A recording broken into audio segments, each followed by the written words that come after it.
December 1972, the last time man walked on the moon. Gene Cernan was that last individual, recounting that moment and that special period that over around 3 years sent a dozen men to walk on this far out satellite of Earth to remind what we are capable of. And it's all beautifully illustrated in a very heartfelt way by my next guest. Basil here is his name, The Mission of a Lifetime, where he recounts that era, that time, and the lessons from there. But it more comes from the heart, his own heart, and what he has gleaned from that and what he learned from these giants. He joins us right now. Basil, good to have you. Thank you. It's a pleasure to be here. You know, it's interesting. I know just now at Cape Canaveral they're having a number of big events. The vice president has arrived. He is with Buzz Aldrin, a host of other astronauts commemorating this special day.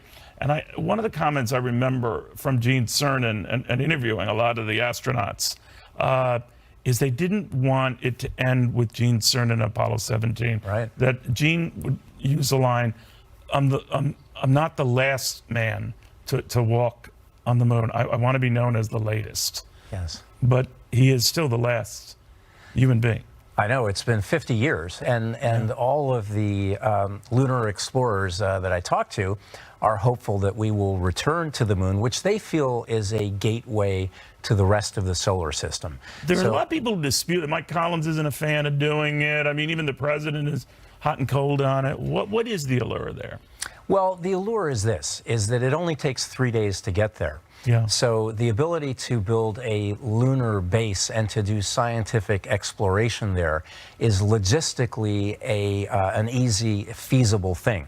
If you think about Mars, what Bill Anders told me, who took the famous Earthrise photo, right, which really changed the world and changed all of us. He was a nuclear engineer, and he said, look, what we have not solved yet is the problem of radiation, deep space radiation. So on a 9-month trip to get to Mars, you have to solve that problem. And then, of course, you only have a 2-year window to get there. So it's not as simple as everybody thinks. The moon allows us to take that initial transitional step. You know, I was thinking, one of the things you go in your book and you recount going in and out of stories with the astronauts and all, they were pretty much a unique bunch to a man. Totally. And I'm thinking they had no problem, maybe in their comfort in themselves, to challenge the leaders. Frank Borman with President Richard Nixon and others. Borman was very big on saying, this was something envisioned under Democratic administration, sure, John F. Kennedy and all that. How did they get away with that? Well, they had moral courage. They really did. And, they believed in the common good and something greater than oneself.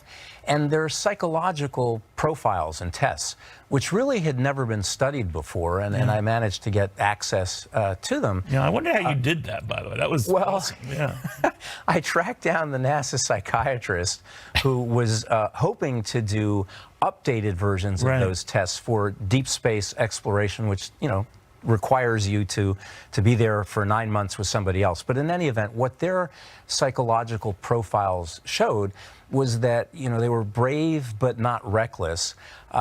They were independent but trusting of authority. So there was this rare mix of virtues and talents, which are very hard to find today in How did people. they stay focused at the time? I was kind of raising this with Kennedy Townsend, who would say, and you got to remember, we had the Vietnam War going on.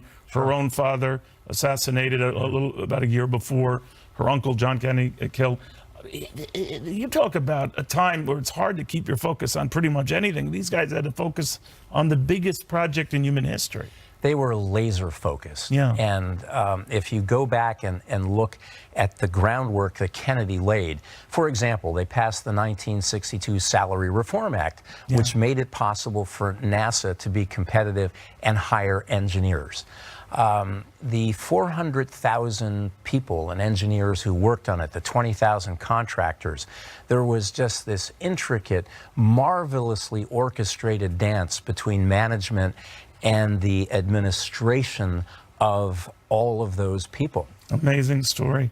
And it's all spelled out. The mission of a lifetime, lessons from the men who went to the moon. Basil Hero. Now, a lot of you have been emailing me and wanting to know about how we got all these astronauts and bigwigs like Basil with us.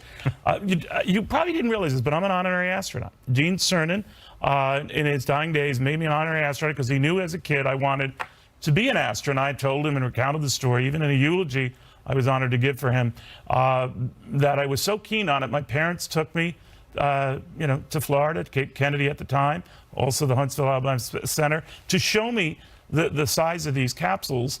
And even then I was a tad chubby, realized that I couldn't fit in the capsule, and I had to abandon my dreams and become a financial anchor. And I told Gene Cernan this story, and he would wryly look at me and say, Neil, you made the right choice. But the best choice was having friends like them. We miss them all. We think of them all. Whose dog is this? It's my special friend Antonio.